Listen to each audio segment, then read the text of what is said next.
ဧပြီလ21ရက်နေ့က Xiaomi ကနေပြီးတော့ Redmi K90 Max နဲ့ Redmi K2 တရားဝင်မိတ်ဆက်လိုက်တယ်။ဒီဗီဒီယိုလေးမှာက K90 Max ရဲ့အကြောင်းအရာလေးကိုတချို့တော့ပြောပြီးသွားပြီဆိုတော့အခုဒီထဲမှာကအဓိကစိတ်ဝင်စားဖို့ကောင်းတဲ့ချက်လေးတွေကိုပြောပြပေးသွားမယ်။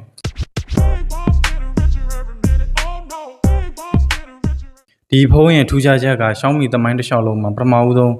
fan တက်ပေးလိုက်တဲ့ဖုန်းဖြစ်တယ်။ဒီ fan က 80.1mm ထိကြီးတယ်။စက္ကန့်တရာအတွင်းကို10 degree Celsius ထိချက်ချင်းအပူချိန်လျှော့ချပေးနိုင်တယ်လို့သူတို့ကပြောတယ်။အဲ့တော့တကယ်10 degree Celsius ထိလျှော့ချပေးနိုင်နေဆိုရင်ဒီဖုန်းနဲ့ game ကြိုက်ဆော့မဲ့လူတွေကအပူ heat တက်မှာကိုစိတ်ပူနေကြမလို့တော့ဘူး။နောက်ထပ် gamer တွေကြိုက် Dimensity 9500 SoC နဲ့ Xiaomi ကနေပြီးတော့ထုတ်ထားတဲ့ D2 graphic chip ကိုပါသုံးမိထားသေးတယ်။ဒီကောင်ရဲ့ 7.1 က 6.83 inch 1.5K resolution AMOLED display 175 refresh rate ဆိုတော့တော်တော်မိုက်တယ်။ဗီဒီယိုလည်း 8500 mAh ထည့်ပေးထားပြီးဒီဗီဒီယိုပြန်အားသွင်းဖို့တော့100 fast charging မှာ support ပေးသေးတယ်။ပြီးရင်သူ့ရဲ့ speaker တွေကိုကြတော့ Bose နဲ့ပါ collaborate ဆက်ပြီးလုပ်ထားသေးတယ်။ဒီနေရာမှာတစ်ခုသတိထားမိတာကဒီလောက်ကြီးတဲ့ fan ရဲ့လေဝင်ပေါက်တွေလေထွက်ပေါက်နေရနေပြီးတော့ရေဒီဖုန်းတွေဝင်ခဲ့ရင်ဘယ်လိုလုပ်မလဲစိုးရင်ရတယ်။ဒီဘက်ကို Xiaomi ကကြိုမြင်တယ်အဲ့ဒါကြောင့်သူတို့က IP66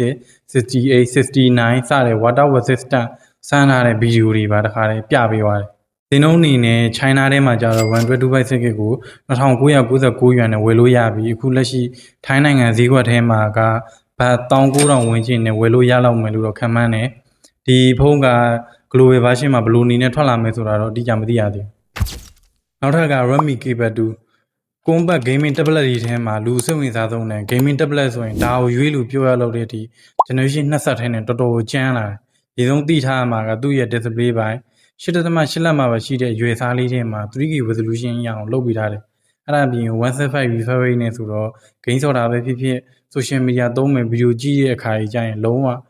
display ရ so itchy တောက်နေပြီးတော့ဖြစ်ဖြစ်နဲ့သုံးလို့ရမှာကျင်းနေတယ်။ပြီးရင်ဒီ tablet ရဲ့